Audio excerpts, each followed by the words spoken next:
네, 지난 한 주도 LH 투기 의혹 사건으로 아주 떠들썩했습니다. 관련 이슈 전문가 두 분 모시고 자세히 짚어보겠습니다. 이종근 시사평론가, 박진영 더불어민주당 상근 부대변인 나오셨습니다. 어서 오세요. 네, 어서 오십시오. 예. 이번 주는 LH 직원 투기 의혹이 모든 이슈를 다 덮어버린 것 같아요. 이 이슈 때문에 결국 국토부 장관, 변창흠 장관이 사의를 표명하기까지 했습니다. 오늘 이 내용부터 짚어보려고 하는데요. 영상으로 시작하겠습니다. 소관 업무의 주무부처 장관이자 직전에 해당 기관을 경영했던 기관장으로서 책임을 통감하며 국민 여러분께 깊은 사과의 말씀을 드립니다. 물러나세요라는 얘기가 막 여기저기서 들리죠? 저로서도 무거운 책임감을 통감하고 있습니다. 이 개발 정보를 모르고 투자했을 거라는 장관님 말씀은 진심이셨던 거네요. 제가 아는 경험으로는 그렇습니다. 변창흠 국토교통부 장관이 책임으로부터 자유로울 수 없다고 생각을 합니다. 어떠한 조치가 필요할지에 대해서는 심사숙고하도록 하겠습니다. 네, 여러 차례 제가 자리에 연연하지 않는다 말씀드렸습니다. 아니요, 사의 표명을 변창흠 국토부 장관이 오늘 문재인 대통령에게 사의를 밝혔습니다. 이에 대해 대통령은 책임지는 모습을 보일 수밖에 없다고 생각한다. 자, 먼저 변 장관이 직접 본인이 이제 사의를 표명한 이유부터 한번 짚어보죠. 이종근 평론가님. 네네. 우리가 영상으로도 방금 전에 봤지만 네네. 이번 주에 있었던 국회에 출석을 했을 당시만 하더라도 네네. 사퇴할 거냐라고 하니까 그때까지만 해도 사퇴할 그럴 발언을 하지 않았었거든요. 네. 그러다가 어제 오후에는 이제 사의를 표명했단 말이에요. 반나절 만에 바뀌었죠. 뭐가 바뀌어서 사의 표명한 거라고 보세요? 저는 이렇게 생각을 합니다. 변창 장관이 무슨 문제가 있었다 한다면 그 설화 아닙니까? 두 가지죠. 설화고 그다음에 원래 책임을 져야 되는 그런 자리에 있었다는 것. 그런데 원래 책임을 지어야 하는 자리에 있었다는 건 갑작스럽지 않으니까 그건 원래 상수라고 치고 변수인 설화는 3일 날과 4일 날이 정점이었어요. 근데 사과했고 그런데 네. 그 직전까지 어저께까지 아무 일도 없는데 갑자기 오전까지도 아무 일도 없는데 반나절 만에 사의 표명을 했다. 네. 이유는 딱 한 가지입니다. 11일 발표된 합동조사단 발표. 그것으로 사실상 민심이 잠재워졌다면 어느 정도 그걸 받아들였다면 네. 변창흠 장관의 사의는 저는 없었을 거라고 봅니다. 그런데 발본색원하겠다라고 이야기하고 합동조사단을 일주일 동안 조사를 했습니다. 네. 결국 반응이 어떻죠? 용두사미에 불과했다. 7명밖에 못 밝혀냈다. 그리고 국토부와 청와대는 아무도 없었다. 이 발표 때문에 너무나 거세게 민심이 예. 폭발을 했거든요. 그러자 사실상 그날 전후에서 국회에서도 예를 들어서 정총리라든지 또는 여당이라든지 미묘하게 이 변창흠 장관에 대한 어떤 사의에 대해서 입장이 바뀌고 시작하더니 결국은 사의 표명으로 반나절 만에 바뀌었다. 결국 민심의 폭발을 잠재우지 못했으므로 변창흠 장관의 사의로서 민심을 좀 잠재우려고 하는 그런 수순이 아닌가 싶습니다. 그 정보조사 1차 발표에 대해서 들끓는 여론. 이것 때문에 결국 이제 사의 표명까지 이어졌다라고 분석하셨어요? 어떻게 분석하세요? 예, 시기적으로 그럴 수 있고요. 한편으로 보면 저는 민주당에서 아마 사의에 대해서 대통령께 건의했을 수도 있다라고 그렇게 생각이 듭니다. 그런 부분이 있고요. 변창흠 장관의 사퇴는 저는 예정된 상황이었다. 본인도 사퇴하고 싶을 것이라는 생각을 저는 쭉 해왔을 것이다. 이런 생각이 드는데요. 이것은 어떻게 균형점을 봐야 되냐면요. 예. 이 부동산 이 LH 사태로 인한 민심 위반과 그다음에 또 한편으로서는 공급 정책이라는 것이 어느 정도 경중이 더 실릴 것이냐 하는 부분인데요. 네. 사실은 변창흠 장관이 이사 공급 대책을 설계한 사람이기 때문에 예. 가능하면 좀 더 잡고 있었을 수도 있을 겁니다. 그런데 민심 위반이 워낙 크기 때문에 이것들 중장기 정책보다는 단기적인 민심 위반을 바로 해소하는 게 중요하다. 이런 생각에서 저는 아마 변창흠 장관이 사퇴를 택한 것 같습니다. 네, 두 분 모두 민심 때문에 변 장관이 이런 선택을 할 수밖에 없었을 것이다라고 말씀을 해주셨는데 청와대에서도 즉각 사의 수용을 하기는 했습니다만 수리 시점은 조금 미뤘어요. 아무래도 부담을 많이 느꼈을 것 같은데 처음에는 청와대 역시 경질론에는 좀 선을 긋지 않았었습니까? 네, 그렇습니다. 처음에 경질론은 선을 긋은 건 저는 이렇게 봅니다. 네. 4.7 재보궐 전에 아마도 부동산 정책과 관련해서 이사 공급 대책과 관련된 후속 대책을 발표했을 것이다. 그러면 발표함으로써 사실상 부동산과 관련해서는 이 이슈를 주도하면서 사칠 보궐선거에 상당히 리스크가 큰 부동산 문제를 해치할 수 있는 그런 역할을 사실상 하려고 했다. 그러니까 그 직전까지 사의를 표명하기 직전까지는 그것이 남아있다. 그러니까 지금 변창흠 장관으로부터 그 발표를 함으로써 민심을 되돌릴 수 있는 그런 가능성은 계속 갖고 있었을 것 같아요. 하지만 그럼으로써 점점 리스크가 커지는 것. 양쪽을 견줘봤을 때 발표해서 부동산과 관련된 리스크를 해지하는 것보다는 지금 아까 단기적으로 말씀하신 단기적으로 변창흠 장관의 사의를 받아들임으로써 그것을 해지하는 게 훨씬 더 급하다. 네. 이렇게 지금 판단을 한 것이고 그러다 보니까 문제가 이렇게 발생해요. 시한부 위임 애매하잖아요. 이럴 수밖에 없는 게 변창흠 장관이 그것을 하게끔 하는 완전히 올인이었다는 거예요. 시스템으로 해야죠. 어떤 사람만 어떤 정책을 할 수 있다? 이렇게 만드는 건 굉장히 문제가 있잖아요. 네. 예를 들어서 공급 대책이 있습니다. 공급 대책에 이 장관이 임명됨으로써 갑자기 나온 건 아니에요. 여러 가지 국토부에서 이 여러 가지 어떤 그런 그 용역도 있고 그런 결과물로서 갖고 있었던 문제예요. 그거를 주도하는 게 장관일 뿐이지. 그런데 장관이 없으면 특정 장관이어서 아무것도 못한다? 이렇게 되면 앞으로의 어떤 일들이 다 이렇게 되는 거죠. 특정 인물만 어떤 것을 할 수 있다. 그럼 시스템보다 제도보다 한 인물로서 이끌어가는 정치가 되는 거예요. 네. 그러니까 지금 시한부 위임도 사실 설득력이 없어 보입니다. 네, 역시 뭐 정치권에서 특히 야권에서는 좀 이렇게 사표 수리점을 미룬 게 좀 기이하다. 그리고 사실상 유임하는 것이 아니냐라는 지적을 하고 아니 있는데. 유임은 아닌 것 같고요. 이제 그 평론가님 말씀에 한편으로 동의되면서 한편으로 좀 다른 의견을 내고 싶은 게요. 네. 변창흠 장관이 SH공사 사장 출신이에요. 예. 네. 그 이야기는 뭐냐면 현재 부동산 문제에 가장 문제가 되고 있는 수도권의 공급 정책을 해본 사람이라는 뜻이에요. 네. 그리고 LH 사장을 했단 말이에요. 이 수도권과 전국적인 상황을 현장에서 직접 경험해본 몇 안 되는 장관이라는 네. 이런 측면에서 저는 조금이라도 이 공급 정책을 수립하는 기간을 좀 더 주고 싶었다. 저는 예. 이런 뭐 의지가 있었을 거라고 보고요. 다만 이것이 사이가 4.7 보궐선거와는 좀 더 저는 별 관계가 없다라고 생각이 됩니다. 왜냐하면은 더 크게 말씀드리면요. 이게 서울시장 보궐선거의 문제가 아니라 저는 정권의 위기라는 더 큰 문제의식이 있을 정도로 큰 사건이기 때문에 이걸 보궐선거를 보고 변창흠 장관을 일찍 사의시켰다. 뭐 저는 이런 차원은 아니라는 생각이 들고요. 왜냐하면요. 이 단계를 우리가 부동산에 지금 이 LH의 부정한 사건들을 처리하고 넘어가지 않습니까? 네. 넘어가면 다시 또 부동산이 폭등하는 공급의 문제가 다시 또 생길 수가 있습니다. 네. 그런 측면들이 존재하기 때문에 이거는 정권 전체에 남은 시간을 걸고 저는 판단을 하지 않았나 그렇게 생각해 봅니다. 지금 시한부 유임을 한 이유 두 분 모두 현 정권의 명운이 걸린 이 부동산 공급 대책, 지난달에 발표했던 이 공급 대책을 어느 정도 변 장관이 마무리를 기초 작업은 해야 되기 때문에 남긴 거라는 건데요. 그렇다면 이 공급 대책은 기존대로 그대로 현재 정부 여당에서는 밀고 나가는 겁니까? 아니면 민심이 지금 워낙 안 좋잖아요. 지금 3기 신도시 투기 의혹과 관련해서 그렇죠. 뭔가 좀 속도도 조절하면서 좀 기다려보는 그렇게 되는 걸 수도 있습니까? 어느 쪽인가요? 그렇죠. 현재 정부 입장에서는 그대로 공급 정책을 가져가겠다는 뜻으로 저는 보여집니다. 그런데 이건 사견입니다만은 홍준표 대표가 말씀하신 내용에 저도 일부 동의를 합니다.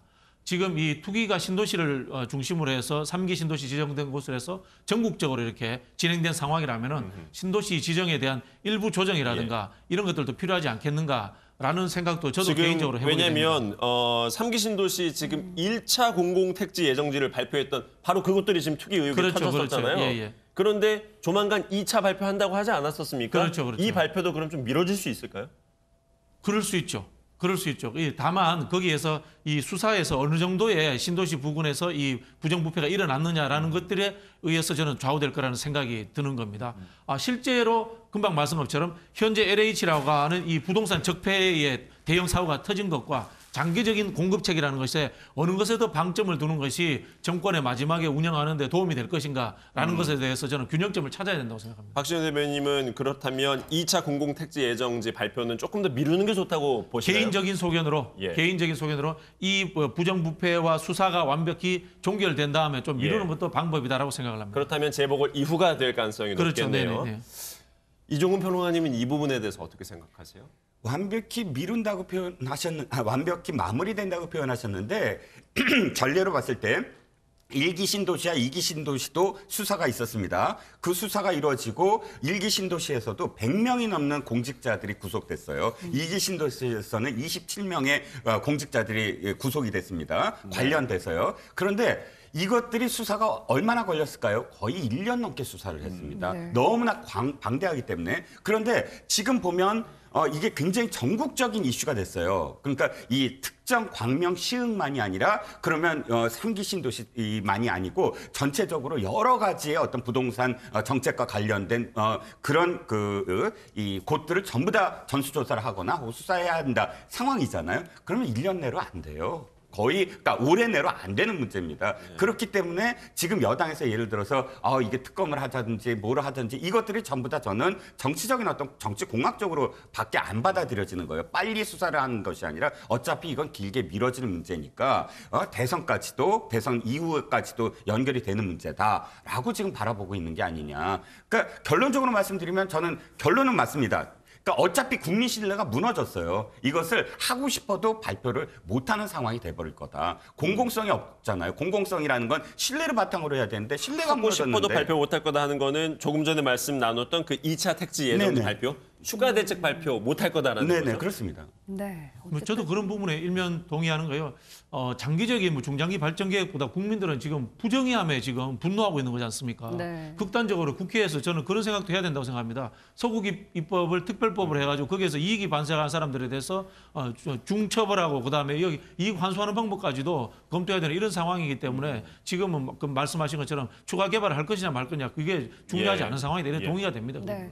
지금 상황으로서는 정부의 그 2사 대책이 좀 차질이 불가피할 것으로 보이는데요. 어제 정부 합동수사단의 1차 조사 결과가 나왔습니다. 먼저 정부 브리핑 듣고 계속 얘기 나눠보겠습니다.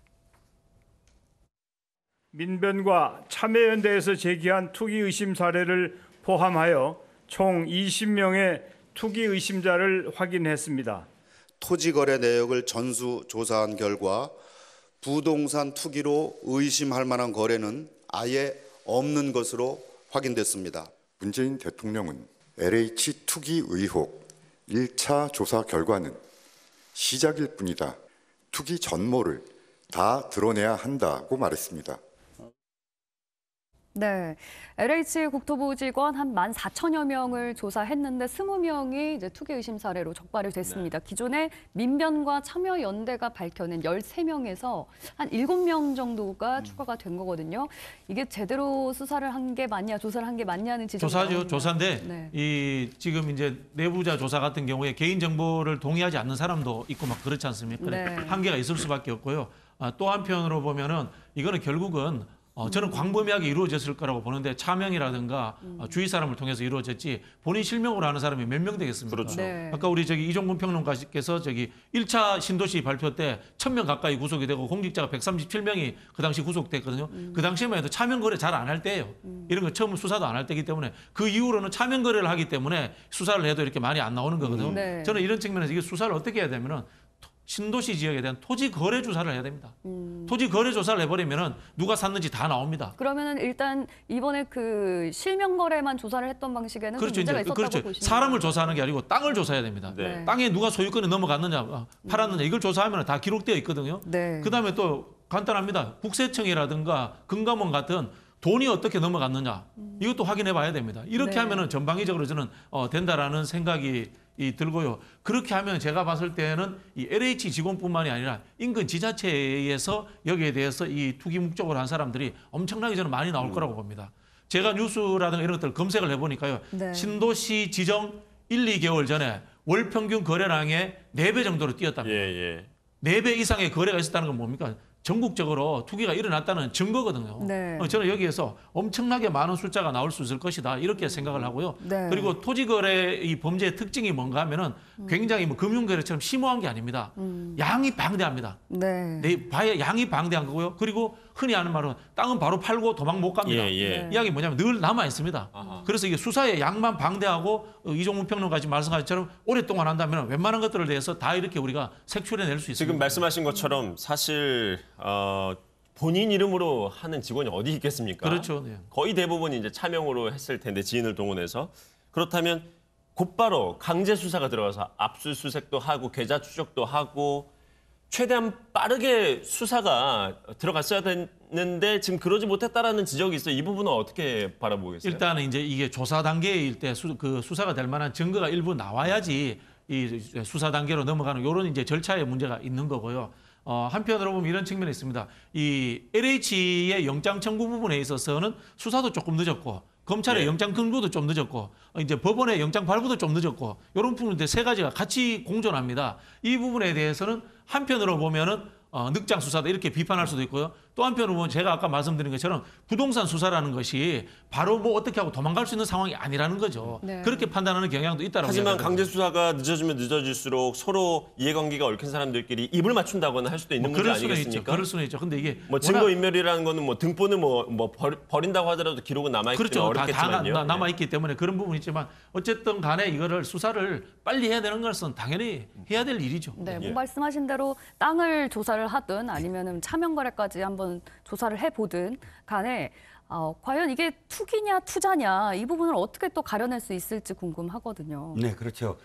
사실상 이것을 투기냐 투자냐라고 했을 때 상당히 애매한 부분은 많습니다. 그러나 우리가 지금 바운더리를 좀 이렇게 그 영역을 네. 좁혀보면 이번 그 사태의 가장 큰 문제가 뭐냐면 공직자로서 접할 수 있는 어떤 정보를 이용해서 자신의 어떤 이윤을 추구한 점 이렇게 범위를 좀 좁혀야 된다고 생각을 해요. 네. 그렇게 범위를 좁힌다면 지금 LH공사만이 아니라 저는 SH라든지 GH라든지 그러니까 서울, 경기도 이런 주택공사들의 만연해 있는 어떤 그런 이 개인 그러니까 그 정보를 이용한 투기가 있다고 생각을 하거든요. 그러면 이번에야말로 정부가 발본색원이라는 표현을 쓸 정도로 저는 발본색원 돼야 된다고 보는데 네. 문제는 이겁니다. 국민들의 기대 수준을 계속 높이는 거예요. 즉 3년 동안 문재인 대통령이 뭐라고 말씀하셨냐면 투기는 반드시 근절시키겠다, 뭐 명운을 걸겠다, 투기 억제에서 모든 수단을 강구하겠다 이렇게 표현하면서 국민의 기대 수준을 높여놨잖아요. 네. 그런데 이렇게 말씀하시는 그 기간 동안 바로 공직자에 버금가는 그런 공사 직원들이 지금 투기를 만연했다는 거죠. 근데 이번에도 마찬가지입니다. 총리가 발본상원하겠다라고 표현을 할 정도로 강경하게 나왔는데 1차 조사에서 딱 7명밖에 더 추가로 확보를 못했다. 네. 그러면은 지금 앵커분들께서 지적하듯이 왜 이렇게 계속 말로만 근절하겠다 하고 결론적으로는 이렇게 그 변죽만 운이다고 표현하죠. 이렇게 되느냐는 거죠. 그러니까 실질적으로 말보다 행동이 우선해야 되고 결과를 내야 되는 게 우선이라면 네. 실제로 이것들을 해본 경험이 있는 검찰이 제대로 수사를 하게끔 만드는 게 더 급하지 않느냐라는 말이 그래서 나오는 거예요. 예. 네, 그래서일까요? 이렇게, 정치권에서는 그러면 실제 우리 뭐 특검이라도 해보자라는 주장이 나오기도 했습니다. 이 주장 먼저 듣고 다시 계속해서 이어가겠습니다. 조사 결과 투기 의심 사례가 추가로 확인되었습니다.